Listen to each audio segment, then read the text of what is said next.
Welcome to the Two Girls with Grief podcast. We're your hosts. I'm Kendall, I'm Rachel. the podcast where we talk about our experiences with grief. There might be tears or there might be laughter, but join us as we figure it out in real time. We aren't professionals, we're just professional grievers. This is a podcast where we have honest conversations breaking down the stigma of grief one episode at a time, so you don't have to grieve alone. Without further ado, welcome to episode 10. When does the grief end? Will I ever feel normal again? And of course, as always, for any potential triggers, please check the show notes prior to listening.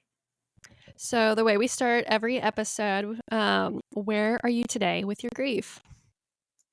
I am good today. I feel like when I wake up and there's sun, I feel like there's always possibilities. I know we talk about the holidays and stuff coming up. I'm trying to not focus on any of that right now.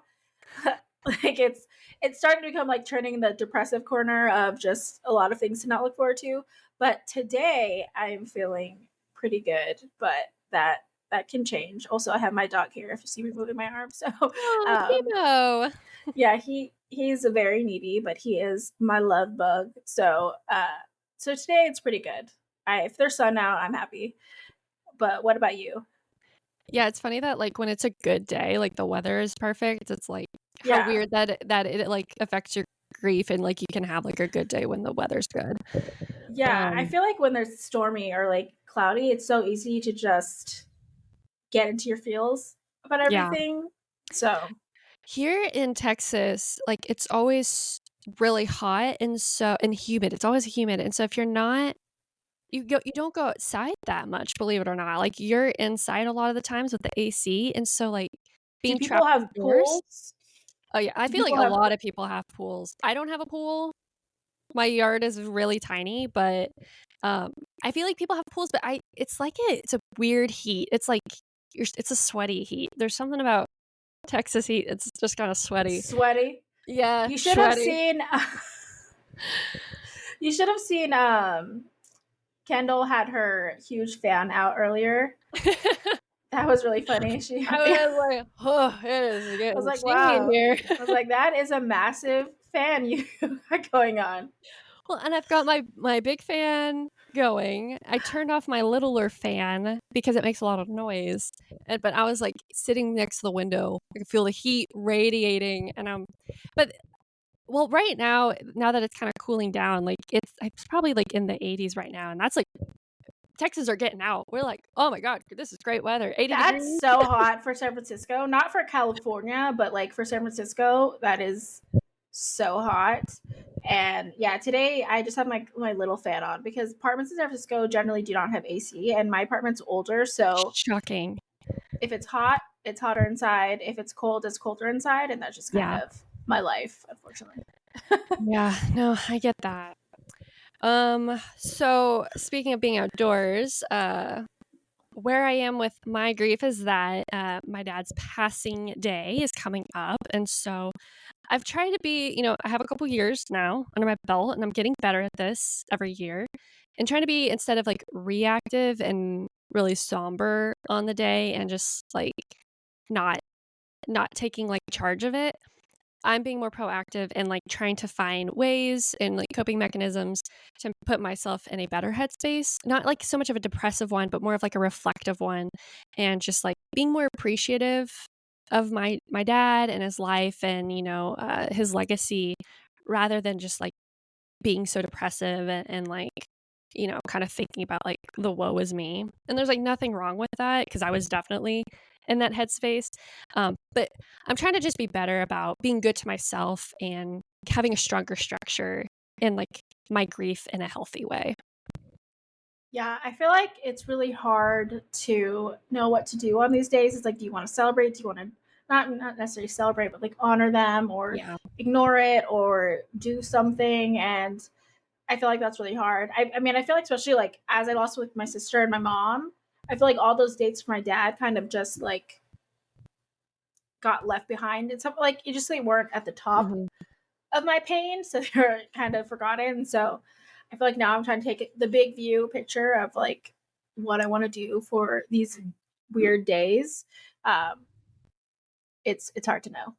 Yeah, it is. And my brother had mentioned like maybe we should have a special dinner together on my dad's actual on his actual day. And I was like, that's really like thoughtful and reflective, and he wanted to like make the initiative to do that. And so I think like for me and my siblings, like just being together and trying to, stay in our sinking ship with each other and know that we're each other's like flotations devices when things like this get really hard. So, but yeah, just trying to be more proactive and healthy with my grief and channeling it in different ways. The next thing we always like to do is share our credentials. So, my credentials on this topic are, I mean, I feel like it's just a question that I faced and had such a hard time with for so long, of just like feeling like, when does this feeling end? When does the grief just kind of finish up and close a chapter and you get back to life?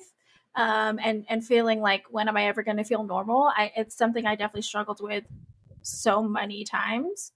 And still, I feel like I still have issues with this at times. So I just think it's an interesting topic to talk about. But what are your credentials to talk on this? Yeah, I mean, I have not had as much loss as you, so, like you have much more of a profound, I think, insight to all of this. I think this has been a big year of trying to be healing in my grief and trying to look at my grief in a different light rather than this like big depressing cloud that is over me at all times, and kind of like show like life and light that I'm putting out in the world, but have it shine through grief, because grief is now a part of my story and it's a part of my experience and it's a big part of my narrative and where I want to go in the future. And to know that like it doesn't have to be such a huge like mountain in my way of things, but um it doesn't go away. Like it's something I have to learn how to like coexist with in a weird way. I'm sure like you know what I'm talking about, but it's hard to describe. Yeah. It's like, you know it if you know it. If Yeah. you don't try to know it, because you don't want to know. So I think like all of this is to say the core question of this episode is, do you think grief ever ends? Spoiler alert, no. Uh, which I feel like it's one of those things where you're taught, you kind of go through either stages, or, very much Western culture is like, you deal with it, you get back to work, you move on, don't talk about it, just Yeah. it's done. There's definitely people that think, why are you still sad? It happened X amount of time ago. And the reality is, it's like, why wouldn't you be sad that someone that you loved is gone and you don't get to live your life with them? Like, Yeah. how is that ever going to be something that you're just okay with? You can never just be okay with it. You can make more peace with it. You can kind of fix your life to a place where you feel more steady and not so thrown off by grief, but it never ends. It's always with you. Yeah. And I think that should be more normal to talk about, is like, grief lingers with you. It changes everything. And even if you find new people that you love and trust, that you adore, there's no replacing them. Yeah. So it's like, there's no fix to the situation. It's something where like, I hate that my sister's been gone for 8 years. Like, I cry about it pretty often still. I miss her. I'm not happy with the fact that I don't get to live life with her. Yeah. I feel like that is probably the biggest one, because you expect to grow up with your sister. Yeah. You don't expect that to be taken from you. So, and that's always going to be with me. It's always going to be a bittersweet thing for everything that I do. So, no, grief does not end. But what are your thoughts on it? Yeah, no, I don't think it ends either. I think it just like shape shifts into different forms.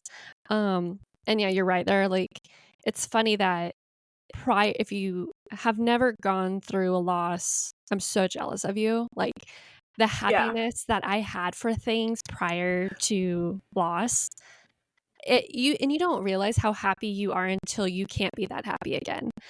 Yeah. Truth. Yeah, and it's now that everything's since lost, it's always going to have this little less color to the happy, like, and it can be a very joyous event and you can feel really happy and still know that like, oh, like a person should be here. Like I felt that way when my cousin got married, and I was like so happy for her. Like I was literally just exuding happiness for her and thinking like she really deserves this. I don't know anybody else more deserving. And still have this like it's like a ping in my heart that just exists of like, but my dad would be so proud of her. Like my dad would have loved to have been here and watch her because he's like seen her grow up and like the love he had for my cousin. And it's just like like you have these thoughts existing simultaneously during happy moments. And then in the same like breath, the sad moments get super sad where you're just like, Yeah. it is a different type of sad you've ever felt prior to loss. It is a deep sad. It's a core sadness that like I don't know how to describe it, such a profound sadness unless you've experienced it, because you're like, I never thought I could be this upset. Yeah, it's like that. It's like it is really like when they say broken heart, like you can feel that Yeah. pain It's in like your in your heart. chest. Yeah, it's really sad. Like sometimes you just need to release it with tears. Like I feel like Yeah. that helps sometimes. Like you just need to erupt with tears. But I am it's the a crazy feeling. biggest advocate for just having a cry session because it does feel like there is Like a something. buildup. Yes, like it is truly like it's like a dam of water being released, and you're just like it feels so good just to have a good cry, because then you get all your tears out, and then you're like, okay, I literally actually can't cry anymore, so I might as well Yeah. like get up and do something about it. But I'm a big Yeah. proponent of like have your cry sesh. It's a weird thing where sometimes I feel like I needed to just like cry and let it out. Yeah, And it's like with like you're literally bawling, crying, like the hardest you ever cried. yeah, And then it's like a few minutes and then you're like, oh, okay, I feel better now. Like and I can yeah. move on with my day. Like sometimes you just need to do that I to feel like like the be a more you functioning human. yeah, and like the more you try to like resist it or keep it bottled up, the more it's gonna come out later. It's gonna Yeah. come back in like an explosive way. Honestly, I feel so much lighter when I do that. Hmm. Because it feels like things that I was holding on to, like I feel like almost like free. Like it feels Yeah. so much lighter. And it's like I don't know how to explain. Like maybe you get it, maybe you don't of when people are listening, but I feel so much better after. It's Hmm. like I just shed off a layer of something. I don't know how to explain. Yeah. But something that I feel that I definitely struggled with, and I feel like we've talked about this before a little bit. Did you ever feel like you were trying to work towards feeling normal again, or that there was like this path you could take and you'd feel like the normal person that you were before losing your dad? Yeah. I think I tried to push myself into normality really quickly. Um, in a sense that, and I will also say that I lost my dad during COVID, and I know a lot of people lost loved ones during COVID, and that was just like a very bizarre time in general because you were so isolated and like the world was also uncertain. So like you're grieving your person, but you're also like in a different state of things that you're not Yeah. used to, and just like everybody had a sense of anxiety and everybody had a sense of dread, and it was like another election year, so there's just like all Yeah. this like ominous stuff existing everywhere. um but by 2021 I felt like I really like put gas on the fire trying to make myself go back to who I was prior. And I'm talking about like a 2019, like prior to COVID. And it took like a really hard like reality check for me of that. One, the world is not going to go back to normal the way it was in 2019 prior to a COVID. Like we have all now experienced a mass pandemic and saw how that changed the world. But two, not only did I have to like kind of come to terms the world's not going to go back to normal, but that me and my family have gone through like a huge loss, and that and like you and I have talked a lot about hope, and that I was hoping that my dad was going to get better and return to normal, and he didn't. And I had to kind of like reassess my expectations when it came to, well, what does this mean for me now? How do I grieve after the loss of my dad? And now that the world is trying to have some semblance of life after COVID. So it was a very bizarre time, and I will say I think I pushed myself in a hard way to return to that, and maybe that wasn't the best way. What about you, though? I'm interested to hear about your experiences. Yeah, I mean, I think it's definitely hard because I had basically my dad, my sister, my mom passed away about like like less than 2 years apart from each Yeah. other. And even before my dad passed away, my sister had been in a coma and she was different after. Like there was a lot of trauma that was happening. And I definitely, through so many different stages, wanted to just feel normal. And something that I feel like that has just changed that I'm working on, that I feel like is a big thing I'm trying to focus on, is I feel like when you have these people that are like a safety net that are home, it's like you believe that every situation will work out in some way. So you will like freely jump into something because it's like you have support, you have love, you have all these different things. And people that believe in you, and you just have that like things will work out, which I feel like my parents were always like, oh, you can do whatever, like they were so great with that. That changes when you're like consistently disappointed that like you have hope that situation's not going to turn out. Especially when my mom got sick and passed away, I was like, there's no way in hell this could happen. Like there's no way. Yeah, there's no way that this is going to be my life. Like, it's like you get optimistic like that. How is that fair? Yeah. And so there were so many different points of that. But I know, especially like after my dad passed away, I remember like one of the things I was thinking was, oh, I'm part of like the Dead Dads Club. Like now people are looking at me different. It's a weird feeling because I don't want people's pity. Yeah. But also it's like something you're working through and you don't really like, if that's your first like huge loss, like your dad, immediate family, like it feels really huge, but you're like trying to really understand what it means, right? Because it's like you're not used to someone just being gone. Yeah. And all the ways that you realize like I do really miss this person, I really miss my dad. And the first time that you feel like people are looking at you in that kind of sad eyes way that like I didn't want. And after that I was like in the state of like, okay, my sister's doing better, my dad passed away, but like I'm gonna share my wisdom and knowledge with everybody and everything's gonna be okay, and like something good's gonna come out of it. And I still was like super optimistic, I feel like, after that, even though it was a hard time. And then once my sister passed away and then my mom, it was like really lose a lot of that. It's really hard to hold on to that.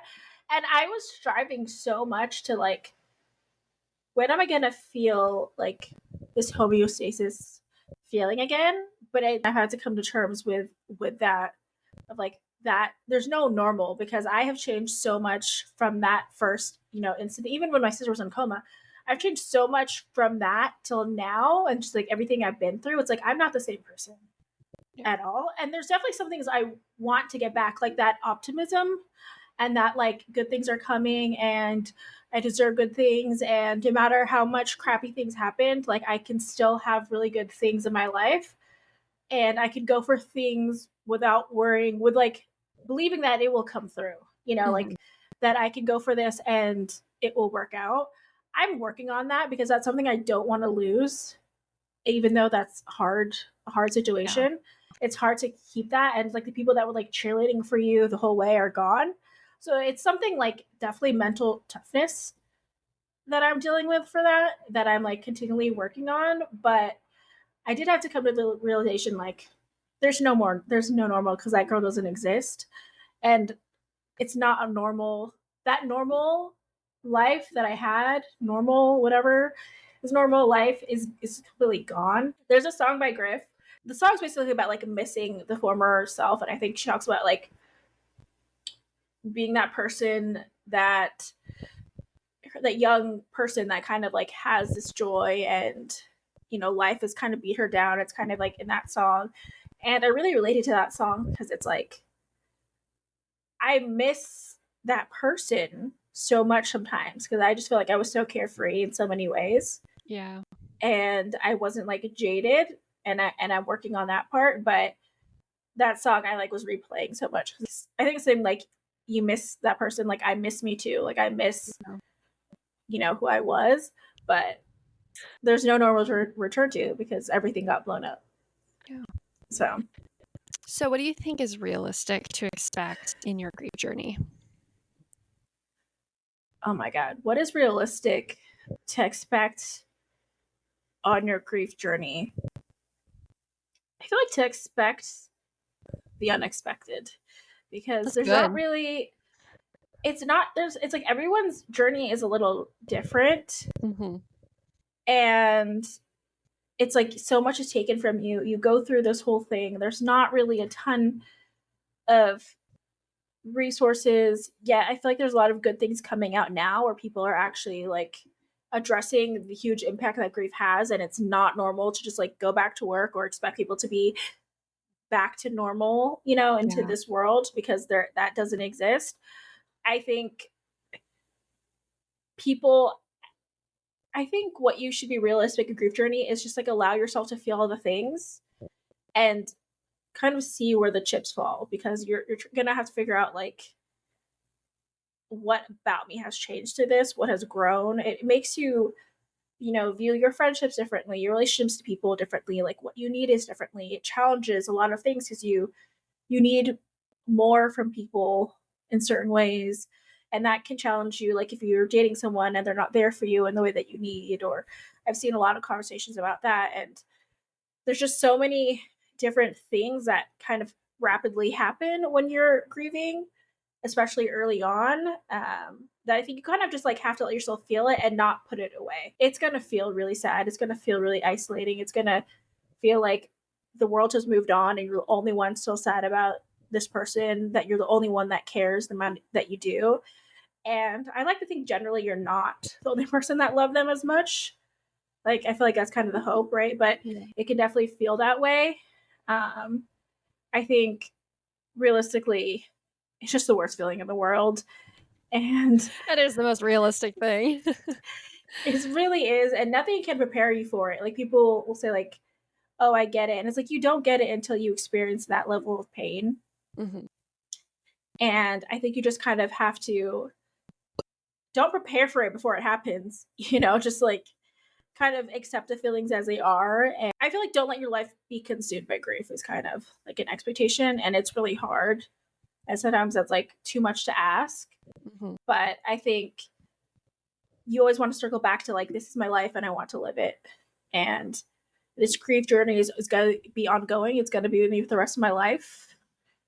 But I'm going to also focus on like what I want my life to be and what's still good in this world and not be jaded. So I think it's realistic to expect that it's going to hurt like hell, but Yeah. that you will survive it as long as you have the will to.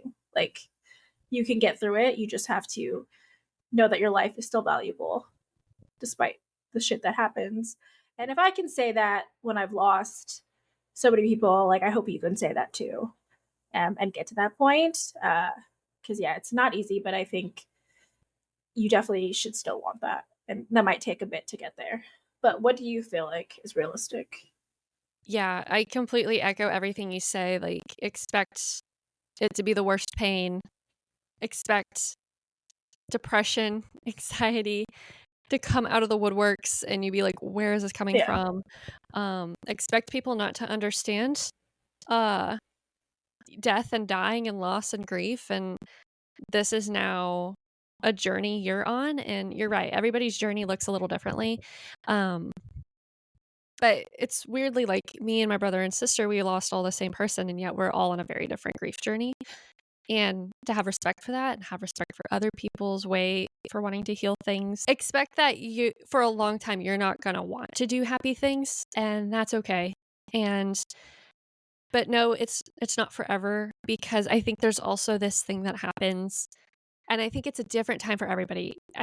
It's weird. It's like this, all of a sudden like a switch flips, and you see people who have gone through like immense grief and profound grief, and then you see them living like life to the fullest. Like, they're squeezing every last drop out of life they can, because they now know how short life is, and they are now living for the person they lost, and they're like, I've got to experience everything I can before it's my time. And so I think like, and I don't have like a scientific formula of when that happens. Like, I yeah, just, you see it with people where it's like all of a sudden you see like they've gone through a real hard time and you might not see they might be hibernating. I was hibernating and in a in a dark hole for a long time with my grief. And then Yeah. slowly but surely I like came out a little bit by little bit. And now like I try not to say no to anything because I don't want to miss out on a great experience because I I have to live life to the fullest. Like my dad is gone and I know this sadness, but I want people to have good stories of me when I'm gone, and I want people to have memories with me, and I want to have memories of other people too before they're gone. So just like squeezing at every last drop of life as you can out of it. Yeah, for sure. Have you found any coping mechanisms helpful in manage your ongoing grief? Yeah, I think at the very beginning, it was like if you get out of bed, you've done a good job because like that grief is just so heavy on you. Um, and then over time, something that helped me is um, a couple things. Like one, I would stand in the mirror and in the morning and I'd be like, "You're here. You know, you've been through all this shit and it's been really hard, but you are here right now. What are you going to do with that?" And for some reason that helped me kind of just conceptualize that like, yes, I'm being consumed by like depression and anxiety and I'm grieving and all this stuff, but I can still make the most of this with what's left. Another thing is like having a song. I listened to I'm Still Standing by Elton John on repeat. Like it was song of the year of 2021 on my Spotify. Like I any moment where I was like, damn, life sucks. Why is this happening? I played that song and it for some reason just was like an acknowledgement of like, yeah, life is hard, but you're still doing it. So I weird enough, I think if you have like a theme song for yourself, whether it charges you up and gets you ready or it's just an acknowledgement of like you're really sad. Um I also like I am not like a death metal type of person. In 2021, I became a death metal type of person. Like Why am I death not metal surprised? death metal spoke to me in a weird way when I was grieving. And it was like all of a sudden, like if you had asked me before my loss with my dad, I'd be like, I'm not really a death metal type of person, not my type of music. But after I was like, I get it. All of a sudden, everything kind of made sense because I was like, they're speaking to my pain and the rage I feel uh, towards my grief, like in my deep anger states. So those are like some mechanisms that I used. But what did you use in your losses? I definitely was all over the place and it definitely changed over time. I would just easily Same. convince myself, like, oh, I deserve this food item because everyone died. It's just Yeah. easy to be like, my sister died, and like I wasn't eating for I think for like 2 days after my sister passed away, and then like the first thing I ate was like a cookie Mhm. because my mom A kept sweet going treat. like you need to eat, you need to eat. So she like got this cookie that I liked, and that Yeah. was the first thing I ate, and so it was Everybody really gives you desserts when you lose yeah. somebody. Like, you have more desserts in your life than you ever think you would ever need, and you're like, "I just need a salad, like, I need something healthy." I remember I don't know if it was after my I think it was while my sister's in the hospital. I know one of my friends like gave me like pho and like food, which Oh. is really nice. Um, but yeah, I mean, I I definitely like ate my feelings for sure because Mhm. it's like, what does life even mean? What does it matter? I'm just gonna Yeah. eat. I think it took a long time, and I think even like my mom telling me in my dreams, like Rachel, like get it together. Where it's like you look at the mirror and you're like, I don't even like what I see because I like wasn't working out. I had Mhm. gained weight, like, and when you gain weight, very you just start feeling, when you're overeating and Yeah. eating a lot of like dessert and stuff, like you don't feel great. Right. Not like just even internally, and I think I was Like, in your denial for mental so health long. is already Yeah, in a struggle, and then, like, that adds another layer of it adds the complexity. thing. And I definitely think, getting back to like working out regularly, that's something that helps me because I've always liked to work out. And, feeling strong, like that helps because it does like it puts you in a good mindset. So I try to work out early in the morning as much as possible because I feel like it sets the day right because I feel like Yeah, you can wake up and kind of go in different directions for your mood. And especially if there's bad weather, I feel like you could easily kind of take a turn. So I feel like for working out sure. first thing in the morning is super important to get a sweat on and kind of boost your mental state by just working out and sweating. I think I've read so many times that like that does help, and it does help me. Um, Things like just learning what to do instead of eating my feelings, or like going on dates and trying to get attention when I was like, especially after my sister passed away, trying to do dates, and like I feel like trying to find connections so quickly that are like Mhm. with no substance, stuff like that. Like I definitely did at first, and then now it's like, sometimes I just need to like write in a journal to my sister and like write her notes, or like the working I out, love that. like getting ready. I feel like honestly is a big thing. So getting ready for people can be different. Mhm. So it can be just like putting on moisturizer and sunscreen and maybe lip gloss. Like it can be different for whatever makes you feel like you're presentable to the world. Mhm. And so for me, it's like putting on a little makeup, and my mom would always like tell me to wear mascara, which I just like, that memory just came to me. Like she was the type of person that was like would want me to like look presentable. Mhm. And so just doing stuff like that, like it does help. Like when you bump into people, you definitely feel more confident when you're not walking around in like baggy sweatpants, no makeup, your hair's unbrushed, making sure you're showering daily. Like there's things like that, like that easily can fall to the wayside of you doing. You're like, you didn't even realize it. Yeah, Making sure like clearing out your space, I think is really helpful. Like just making sure your space, and I know like people say like your space reflects your mind. So like when you get too messy or let things for sure. fall away. So just doing so many things to keep your life in order. And then things that have been helping me now is like building more community. So like doing the support group, I like organize volleyball and like a cookbook club and all this different stuff.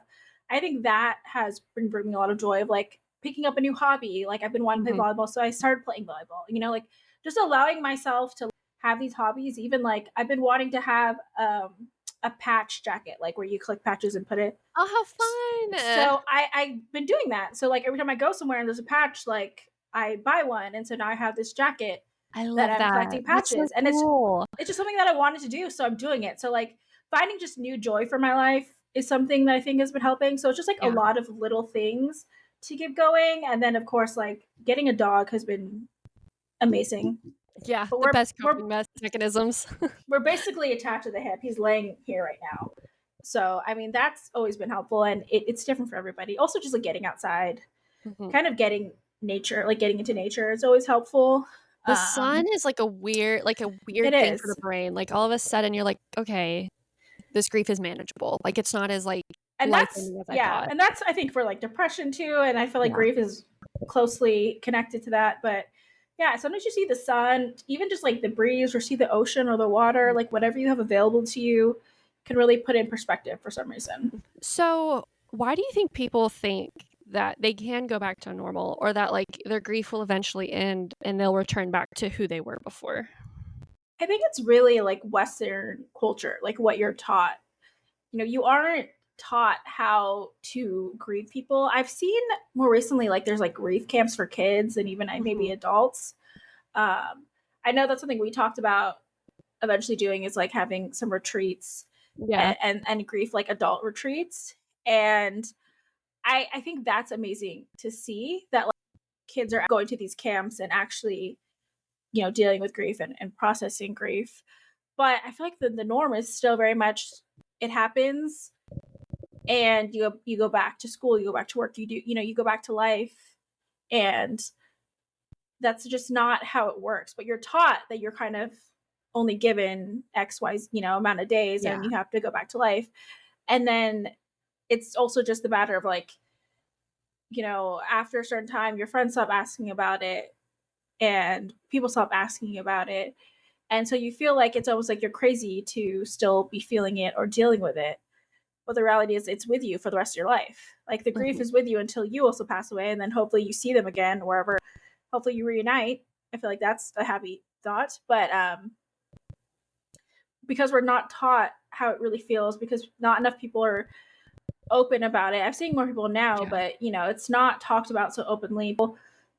A lot of people still want you to keep it in your box and not share it, or like it's taboo to share that you're Mhm. grieving or you're sad. Or it And we're makes not, them feel awkward and they don't wanna yeah, confront that. and we're not perfect people. Grief is so rough. It's so hard. Like, why should that not be something that we give the importance that it is in our lives. It's like it completely changes you. And I was just thinking earlier, like when you lose somebody, it puts you in a different life phase. It's like when your Yeah. friends have kids or get married and you feel like a little bit of disconnect. Sometimes you can't relate to people. Like people always talk about that, but they don't talk about how when you lose somebody, it puts you in that different life phase where people like you feel so disconnected from people that don't get it. Even for people that have lost people, similar people or the same loss, it's like their loss could look different. Like just how Mhm. they process it and how you perceive it could be different. There could be conflict there. And it just really puts you in this weird phase where you're questioning everything. You're questioning your life and what matters to you. And that could be a hard adjustment for people that were in your life and everything was just happy. Maybe you were the fun friend, like maybe you were the person that was cheery. And that's hard when you're dealing with grief. Mhm. You might just change in so many different ways. So I think because you never talk about the impact of grief and that it doesn't go away, that people assume that it will go away, that it just you stop thinking about it one day, it doesn't affect you any longer. But I mean, I wish that was true, Yeah, me but too. that's not true. But I mean, I feel like that's so often how it's depicted, and the world isn't set up, or at least like the Western world isn't set up to give you that time. Mhm. Or it's like the United States is like not set up to like actually let you grieve and be like, okay, this was a monumental loss in your life. Go take a month off or something, like it. And we just know that like that is going to be hard for you. It just people feel awkward about it in general. So I think because we're taught that it just is something you move on from, you expect yourself to. So you think like, okay, I'm going to go back to normal because that's what other people do. You don't see a lot of people talking about it, so you're like, oh, this person lost someone, they seem fine, so you must go back to normal. I feel like a lot of people hide their struggles and the pain that they're dealing with. One, because I feel like it seems taboo, but also probably because you don't want people to know that you're going through it sometimes. Yeah. And that makes it really difficult. But yeah, I just think we're kind of taught to like not bother people with our problems. But in reality, when you're grieving, you really need community. You really Yeah. need people. And maybe it's not even the community that you had. Maybe it's finding new community that gets it. Like it could be, it just really depends. Um, but yeah, I just think we're not taught to care about this the way that it is in reality. And that's hard because you have to fight for stuff. You might have to fight for like more time off work or whatever. It's just a difficult situation. I hope that as we see more like grief podcasts, more people talking about grief, that people realize that it's such a big life thing that Yeah. they take it more seriously and they don't expect you to just be okay after that because it's not okay. you'll feel Yeah. like you feel like you'll return to some type of normalcy, so you have to go back to work and function and do this stuff, but it's never normal again. Yeah, I think there's like this expectation that like loss isn't life-changing, and it's just as life-changing as having a baby or getting married. It's just not as positive or as happy Yeah. as those milestones in life. And I think, yeah, as an American culture, and that's the only one I can speak to, is that, well, just you didn't gain anything in your life, you've lost something, so that must be easier to get over. And you're right. Like, I think just on a cultural sense, like, we just expect people to hurry up and get over it. Which is so hard, especially when you're the one going through it. Mm-hmm.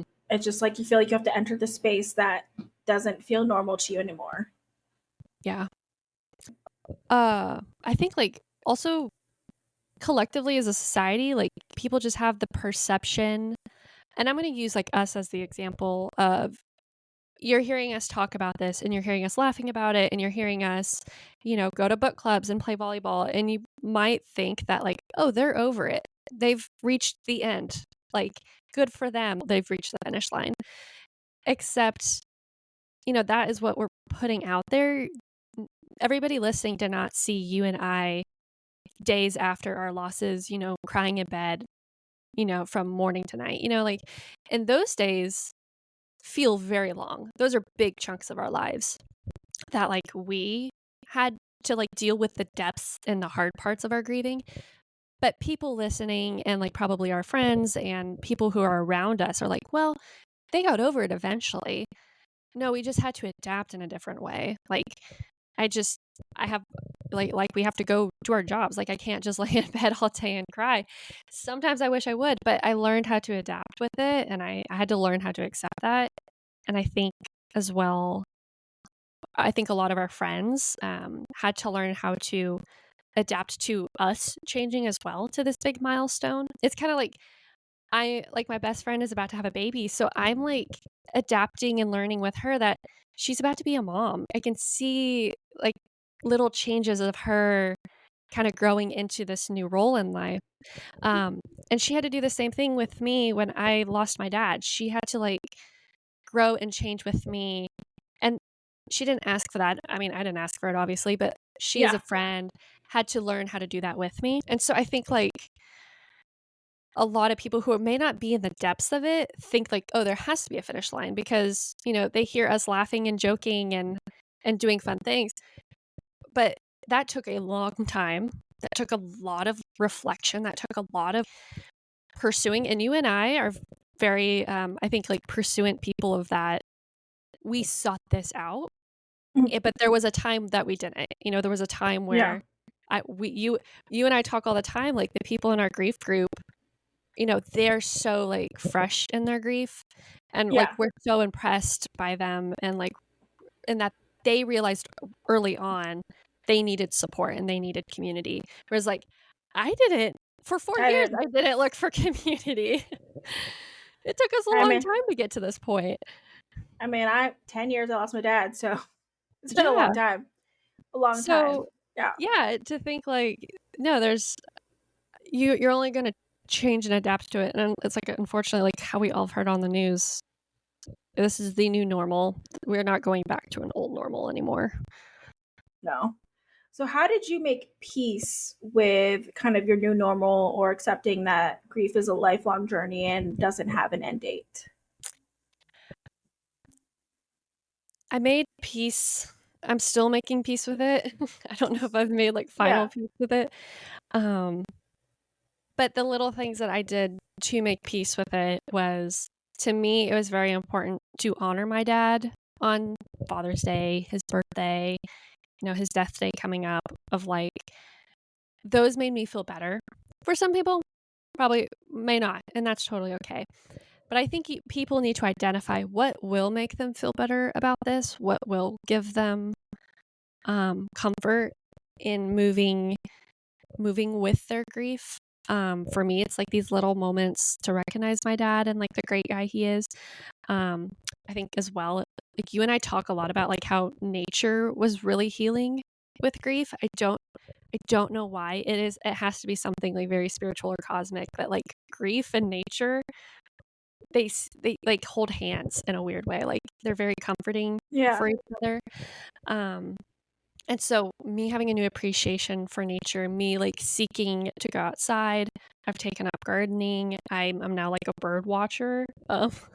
Another like grandma hobby of mine. I have Do a you knit? I do have a crochet kit. I do have my little sewing kit right here because I'm gonna learn Oh how yeah, to didn't you just knit. start doing that? You were doing it in Yeah, grief group. yeah. Because I was like, this is like so fun. But yeah, I'm learning little stitches. So it's Wow. like a little hobby. You're ready Grammy Kendall. I know, me and my fan, because I'm like having a hot flash over here. Yeah. So I'm like, um, A lot and I going think, on. yeah, um, and I think like the greatest piece for all of this has been this year, because I've been trying to manage my grief on my own, as well as like trying to support my brother and sister in their grief. But this year was like hugely monumental. And I think it's because I've met you and I've met the people in support group, and I feel more empowered. And I don't know, in a sense of like, I felt really alone in my grief. And I wish I had kind of this comfort and openness that I could talk about my grief. And then, meeting so many people with the same experiences, not all, none of them are all the same. We all have our own Yeah. experience, but it's great to sit in the group and kind of hear things be like, I felt that. And like, I never thought anybody else would feel that. Or like, they said the thing that I've been thinking for years. And so I truly think like if you find a group of people that you feel like you can open up about this, and it might be a close friend or it might be a group, but it did bring a new sense of peace and healing about my grief when I sought out other people with the same experiences. Yeah, it definitely has been a game changer. Like we talk about try something new and different, and so I was already doing like community aspects, I think, Yeah. or starting to, or in the works, and I was like, what can I really do that I haven't tried that I think might be helpful? And so I started checking out support groups, and yeah, I didn't realize like how freeing it is just to like say the thoughts and just have a space to share it without explanation. I think that's also Yeah. hard because like if people don't get it, if they don't know, then it's really hard to describe. Yeah. And I really don't want someone to have to like, imagine it, because it's like I don't want someone to feel that pain before they have to, because Yeah. it's going to feel 20,000 bajillion times worse than what you could possibly imagine it to. So And you don't. don't wanna hear the, "Oh, I'm sorry for your loss," again, because you Yeah, hear that, you're gonna hear that forever. But forever, for the rest of your life. with the grief group, it's like, what are we gonna sit there and tell 20 people, "Hey, I'm sorry for your loss. I'm sorry for your loss." Yeah. Like, we're all sorry for each other's losses. Yeah, so it's kind of like you cut that level of like formality. Mhm. It's just like everyone's just kind of sharing, and people might cry or whatever. Like it's just very real and honest, and I feel like that's just been such a nice outlet. Where also like us doing this podcast has become as well. Like I've never Mhm. talked so much about grief. I've never had these conversations. I've never talked so freely to someone else about it, Mhm. and just really really sharing the things. So I'm sure a lot of people are surprised, like, I've never said some of the things that I've said out loud, Yeah. in these past, like either in the support group or on the podcast. And it's just really freeing because you don't realize how much you're kind of just holding in of your experience. And obviously people don't get it because they don't know it. But then you're like, oh, some people do actually just kind of get what you're feeling. And even just being in a space where like, okay, now when I was going in for support, and I do find support in it, but I also feel like as like the organizer, it's also providing support for other people that I wasn't expecting to do, but it's also fulfilling in its own way of doing that. Of like, I'm creating like a regularly scheduled space for people to join and talk and share and like find community. And I wasn't looking for that when I decided to do it. I was just like, I need this, and Mhm. it kind of was like, oh, I feel like this is a great thing because it also plays the strengths that I have as just like a person that's not grieving, of like building Yeah. community. So I think it's worked out well, but it's like you have to just make peace with your reality and find the ways to try to make it as happy as possible, or like try to bring that joy. Yeah. Still find joy, because it's easy to just get stuck on the sad things and how this is unfair and how this sucks. So finding the things that help you in any way, even just a little bit, I think are just so important to do. And that takes a lot of like reflection and just trying new things. Yeah, and I think, like, with everything you just said, as an American, as someone who lives in the US, like, we are generally a very impatient society, and I think, like, we just expect grief to hurry up and get it over with. And so, even though, like, you might have lost somebody very recently and you're, like, in the very thick of that painful heartache that you feel when you lose somebody, and then you're listening to us and we are a couple years out from our losses, like, just know that took a lot of time, and it took, like, a lot of thinking and crying and really, like, low moments. And don't think that you're gonna get to where we are, in a few days. Yeah. um like, take all the time you need. Like, no, I don't think there should ever be, like, a timer or a pressure cooker on trying to, like, speed up your grief. Because I think that just, like, is gonna come back and bite you. Feel all the things that come with grief. Let it go through that ebb and flow, and Mhm. you will. I promise you will get to a point. It might be longer than us, it might be shorter than us, and all of that is okay. Um, but if you think that you will never feel anything happy again, Rachel and I have felt that. Yeah, We have both for been there, sure. and, like, just to assure to you, like, in due time, you will feel like moments of happiness again. And it'll just be, it's just not fast. It's just, unfortunately, you can't speed it up. You have to like ride that unfortunate like grief roller coaster. Yeah. So if you and I have both confirmed that grief is not ending and grief is an ongoing journey, how are you honoring the loss of your loved ones and the past and the memories you have with them, while also like living in the present and like looking forward and trying your best to embrace the future? How do I honor the past? I mean, I feel like one way to honor them is to try to live the best life I can live. I think they just believed in me so much and supported me so much that it would be a shame that I didn't still believe in myself. So I think that's honestly a big way. I think, you can do the posts, you can do all this different stuff, and, you know, sometimes it's so the public knows that you still care. Sometimes it's just like you need to post it because it's what you're feeling right now. Like it can really vary. Like sometimes you just need to post and put your feelings to paper of what, or social media to like what you're feeling. And sometimes you just need to share that. And sometimes you just want to also give people a glimpse of where you're at and kind of what you're feeling, because it's like people can have all these different perceptions of you with what you've been through and what they've seen on social media or other people's social media that you never know what people really know. And sometimes it's like you're letting people have a glimpse into what you're actually feeling. I used to be so focused on, I need to celebrate this day and this day and this day. But like with my dad, my sister, my mom, there's like basically not a month that Yeah. isn't like something.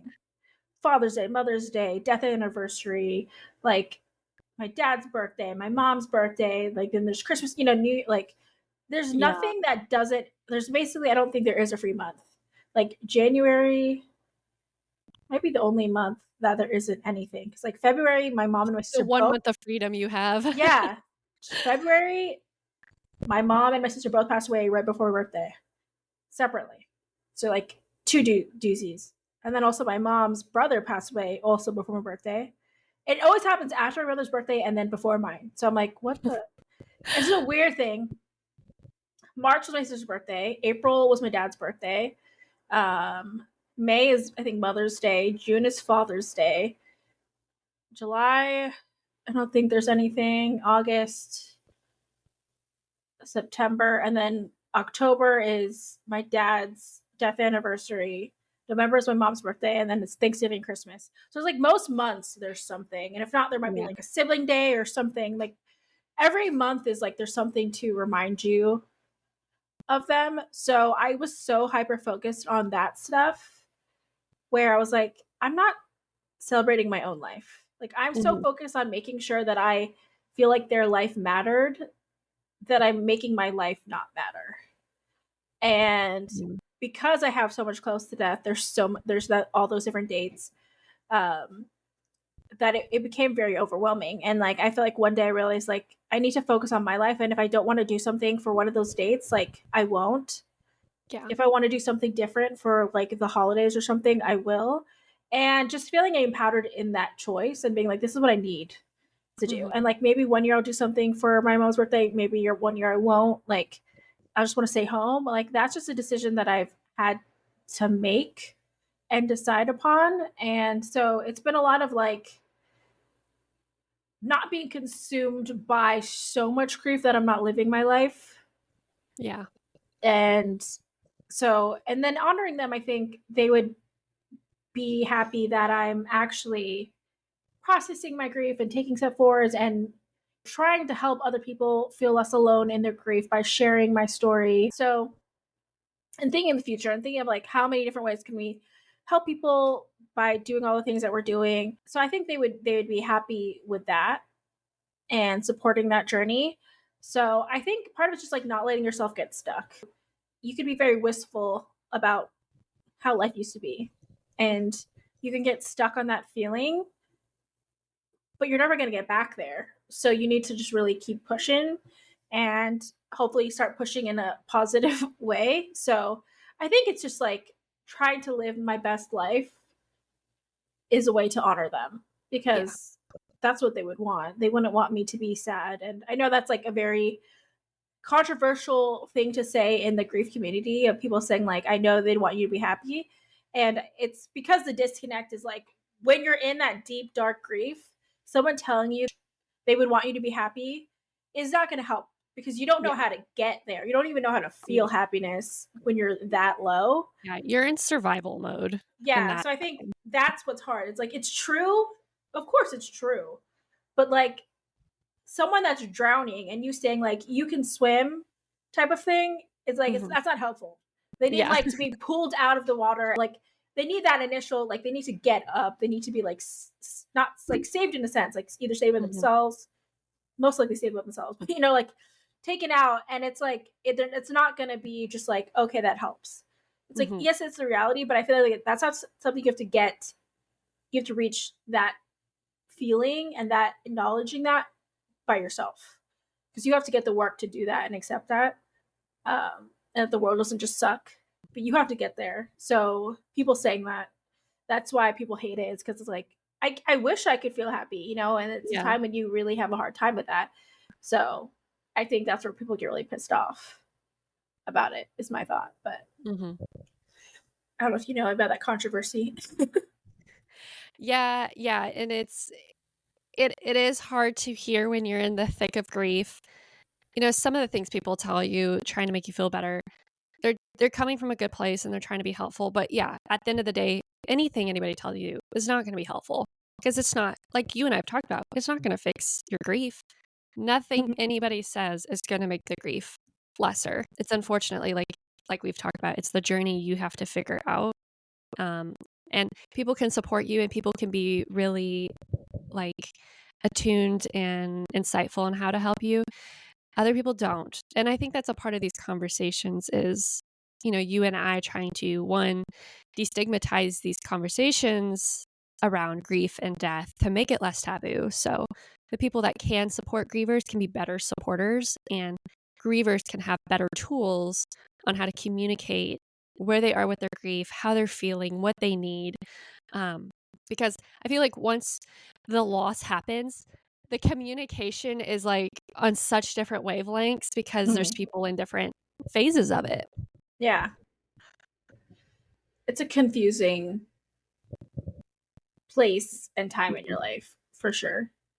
But I feel like this next thing we want to talk about is also going to be a hard subject. But Mhm.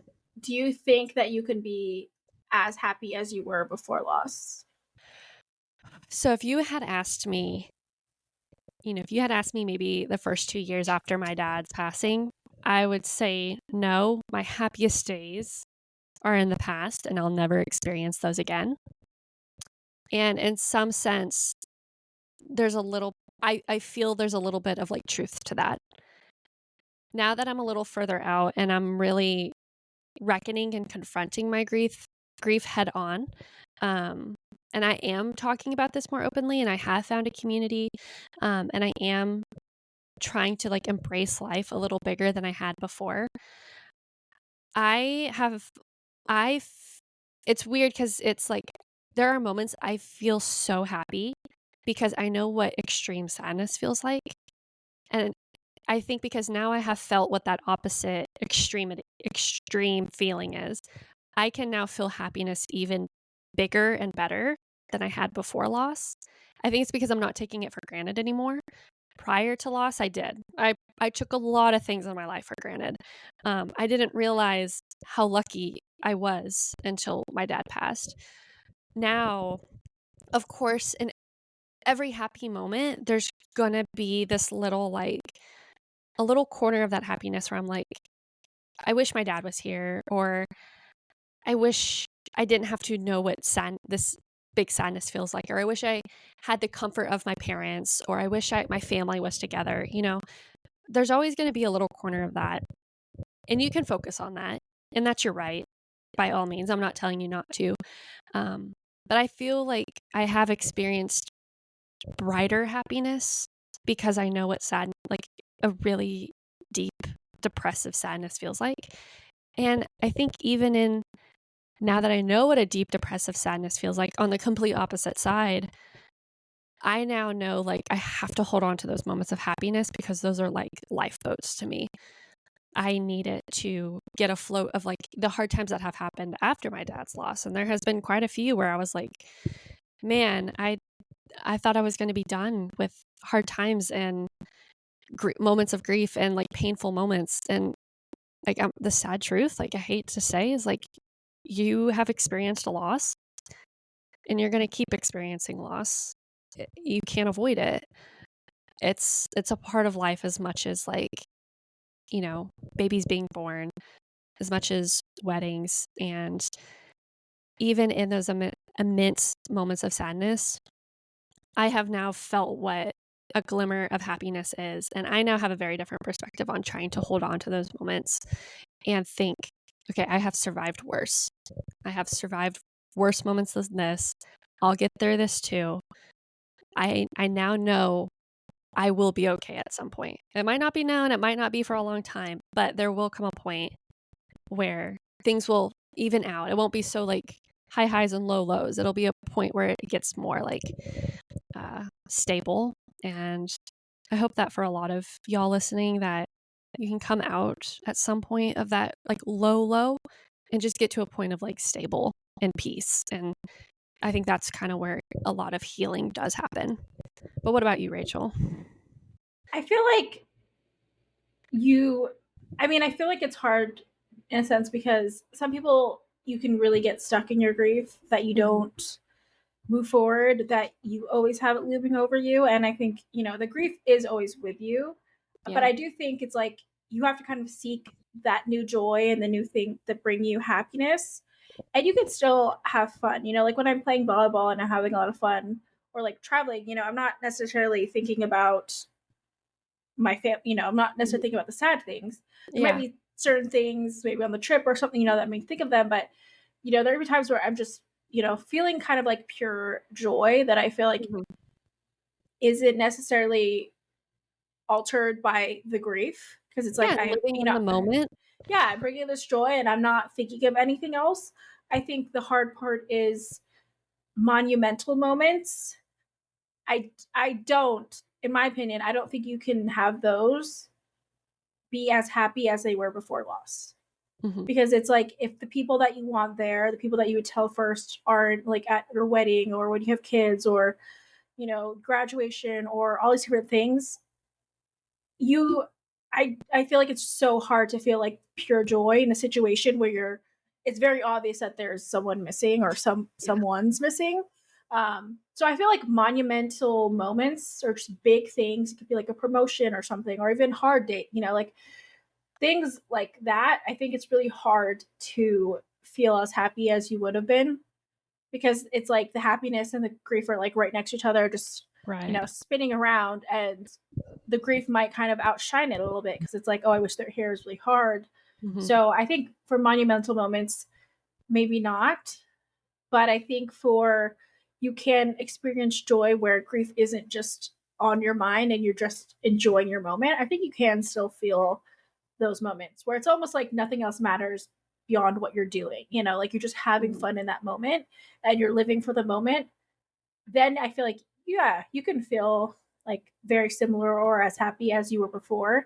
Um, some people might even feel like this happiness of like you're kind of finding your purpose or doing something that feels right, like that maybe you kind of learned from your grief, so it could be like a more fulfilling happiness in some ways. There's different like levels to it, but I do think that like those big things are kind of slightly tainted by just the grief. I don't think those will ever. I feel like I don't know any griever that's like lost their mom or their dad or something that's close to them. That's like, yes, I'm excited for my wedding without like, not that they're not excited for the wedding, but they're like, I like don't thinking even about want it. to get married anymore. Yeah, like I definitely don't think about like weddings now just seem really depressing. It's like my sister's gonna be a maid of honor. My dad isn't here to walk me down the aisle. I considered like, oh, my stepdad, my mom, remarried, but he also isn't doing well. Like there's just like no one to replace him. And then, my mom's gone. There's so many different things. There's like a wedding doesn't seem appealing to me anymore. So I think it No. does change. But I haven't heard of anyone that's like, I'm like super excited and, I won't feel that loss. I think that's pretty impossible. I think it can depend on the relationship you had to the person that you lost, because it Mm-hmm. could be like your grandma but they like raised you, so it feels like losing a parent and you feel that type of loss. It could be a Yeah. friend that you were like was like a sister to you, or like someone that you talked to every day that was just like so in your life, Mm-hmm. and that loss feels just as rough as like a family member or something. It could be your love interest, your partner, the person you're planning to spend the rest of your life with. Like there's different levels.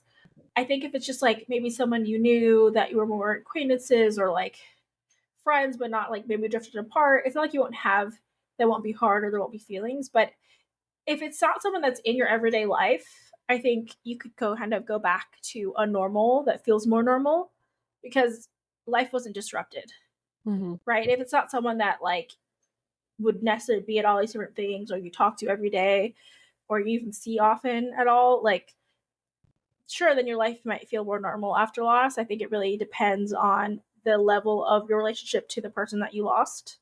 Mm-hmm. And And it the is, event, like yeah, and the you and event. I are both not moms, so Yeah, yeah. And it could be that, it doesn't matter the title of the person that you lost. It really Mhm. just depends like how close you were and how involved Yeah. they were in your life. Like that's what really, no matter who you lost, if it's like if they were like family to you, or someone just you like spent so much time with, loved so much, like that's what's gonna feel harder than if someone's just like, oh, this person I knew when I was 12 passed away. And like, not that that's still not sad, not, you might not have some weird feelings about it. It's just going to be different. Mhm. So I think, your happiness after loss can kind of depend on that. But yeah, I mean, I don't think any big moment after losing them feels complete. It just always feels a little bit. Yeah. So, what advice would you give to someone who is newly grieving and feeling overwhelmed by the thought of this never-ending process with grief?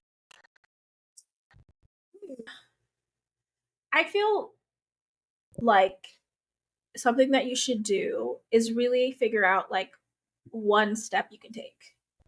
I think there's not like a one size fits all. There's not like a huge like solution. You're not just gonna one day like feel magically better. You have to be proactive about it. But I feel like doing the one thing that might make you feel better, and it might not even be like grief related, right? It could just be like grief like is a result of it. It's like make sure that you're showering every day, making sure that you're brushing your teeth, make sure that you're getting ready or you're working out. Like it can just be things that just make you feel better as a person, and like makes you feel like happy to look in the mirror, like you feel just your mental health is up because you're taking care of yourself. I feel like that's happy. And something I always say is like find one thing that will bring you joy. So it's like whether that's playing volleyball or knitting or whatever you need to do, like try one thing and just see if that helps. I don't think you need to commit to this whole big plan, but just try one thing to see if that helps. And I think that will be like all you could commit to, really, is like one thing, see if they'll give you the energy and the purpose to like keep trying something else. Grief is overwhelming, isolating, all these things. I would say like look for resources, look for a community, and just try step one by one on something to do is my thought. But what about you? Yeah, I think those are great recommendations. I think two things for someone who's newly grieving, and I wish someone had told me, is like one, throw the 5 stages of grief out the window. Um, Yeah. like there is no end, there's no finish line. You're not going to get a trophy for completing the game of grief. Um, and it it's okay. Like every griever is going through the same thing. Um, so I think like the sooner you can process that and understand like you're not racing for the end because you're going to overcome grief, and just understand that it's something that you'll process for a very long time, for most of your life. And then I think the second thing is it's have someone you can talk to, whether it's a therapist or a friend or a support group, but someone that you can talk candidly about all these emotions you're feeling because you're grieving. And I mean, I don't know about you, I had questions about everything, like from the physical part of death and dying to the emotional part to the spiritual part to just every part I had questions about. And I felt like it was on me to figure it out on my own. And I look back and I was like, I don't know why I had that mindset, when finding a community that can help offer insight and offer advice and suggestions. And I think like soak in what works for you. What doesn't work, that's fine. You don't have to use all the advice people throw at you, but find what does work. Yeah. And taking like little steps, these little steps, no one's asking you to move mountains. But yeah, those are like my 2 suggestions I would give like to myself back when I was in the thick of grief. Yeah. Um, Just try something. yeah. So like every episode, we end on a positive note. We like to do a challenge every week. And so this week's challenge is, what can you do to find more happiness in your new normal? Do you want to add anything onto that, Rachel? No, I think I love this one because it's like your sadness and your happiness, like with grief, it's like your sadness just goes way up and your happiness can kind of not be something Mm-hmm. you focus on. And I think sometimes it's like you're so sad and you're like nothing's happy anymore, but you don't realize that you're not trying to help your own happiness. You Mm-hmm. know, like you have to be the one bringing you happiness. And yes, some people might help with that, but it's really on you, unfortunately. I think one thing it's like, um, I think about is like, it is really hard because this thing happened to you that you have no control over. And it's like you have to be the one evolving and changing and being proactive. Otherwise, things can go badly. You know, like you can get really depressed. You can just be stagnant in your life. Like there's just so many different things that can happen if you don't keep moving and you don't keep changing. And it feels like you have to evolve. You have to deal with all the friendship changes. You have to deal with all this different stuff. And it's like tiring because it's like you have to like figure out your new identity almost. And like you're doing so much work over something that like you didn't want to happen in the first place, Mm-hmm. you know? But it's like you can't just stay there in that place because then it's like you can lose all joy. You can just, you know, it's a bad cycle that you can get stuck in when you lose someone. It's just a really sad experience. Um, so I do think it's like find your joy and like just continue trying to bring more happiness into your life because yes, I think it's exhausting sometimes and it feels like super unfair. Like, why do I have to change and develop as a person? Mm-hmm. But you just do. Otherwise, you can just get stuck in that. So, yeah, find whatever joy you can. And it could be just try something. Go to a pumpkin patch this season in the fall. Go pick apples. Like, do something just that's going to make you happy. Go get a pumpkin spice latte. Like, little things that bring you joy. It doesn't have to be big. Yeah. And we'll also include some resources in the show notes. And we release a book club episode every Monday where we cover a different book covering grief. And we also have our grief topic episodes every Tuesday. So different ways where you can listen and get involved. Yeah, and the book that we're reading is The Beach Read by Emily Henry. So it's a little lighter than the Crying in H Mart if you joined those episodes. And how to join the club is to follow us on Instagram, TikTok, and YouTube with Two Girls with Grief Pod. You can also email us at twogirlswithgrief@gmail.com. We'd love to hear your challenges or if you have questions for us, comments, anything like that. And as a reminder, grief looks different for everyone. So if nothing we say resonates with you, just know that that's just grief and we're all different. But hopefully, something we said helps somebody feel less alone in their grief.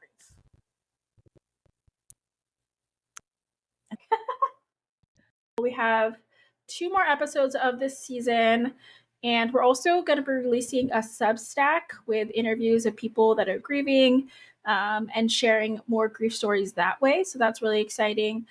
We also started a Facebook group, and they're all linked in our beacons in our Instagram. TikTok doesn't let you link anything yet because we don't have enough followers, but one day once we hit Or 1,000. YouTube. Yeah, our YouTube. And the Facebook group is a place that we want you to be able to like share your comments on the book club, follow along.